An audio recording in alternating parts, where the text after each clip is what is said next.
NDA के अंदर इस वक्त घमासान मचा हुआ है। जेडीयू और बीजेपी के नेता आमने सामने हैं। दूसरी तरफ जेडीयू के जनप्रतिनिधि अपने पार्टी के नेता पर कटाक्ष कर रहे हैं, एक गंभीर आरोप लगा रहे हैं। वहीं बीजेपी विधायक ने अपने प्रदेश नेतृत्व को कमजोर बता दिया और कहा कि जिस तरीके से प्रदेश नेतृत्व कमजोर है, आने वाले वक्त में बिहार में भाजपा अपने पैर पर खड़ा नहीं हो पाएगी और हम ये अपने पार्टी को मजबूत करने के लिए कह रहे हैं। और इसी बीच हम पार्टी के राष्ट्रीय अध्यक्ष जीतन राम मांझी ने अपनी चिंता जाहिर की और कहा है कि एनडीए के अंदर जिस तरह की बयानबाजियां हो रही हैं, इससे एनडीए की सेहत पर असर पड़ेगा। ये एनडीए के लिए ठीक नहीं है।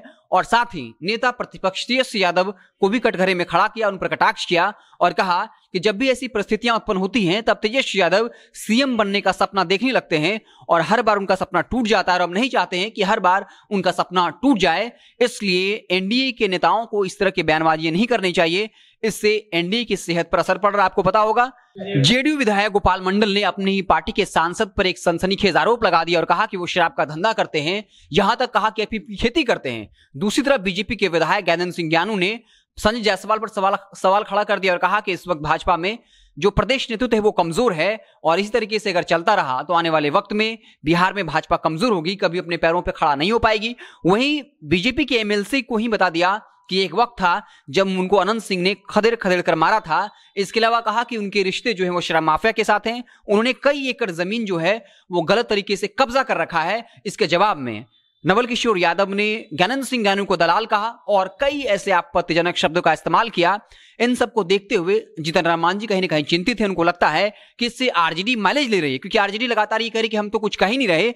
बीजेपी के नेता ही कह रहे हैं कि बिहार में पुलिस तंत्र स्थापित हो चुका है, बिहार में शराबबंदी जो है वो बिल्कुल असफल है। तो जीतन राम मांझी ने अपनी चिंता जाहिर की है और सभी को इस बात की नसीहत दी है कि वो गठबंधन धर्म निभाए। और बिल्कुल जीतन राम मांझी गठबंधन धर्म निभा रहे हैं।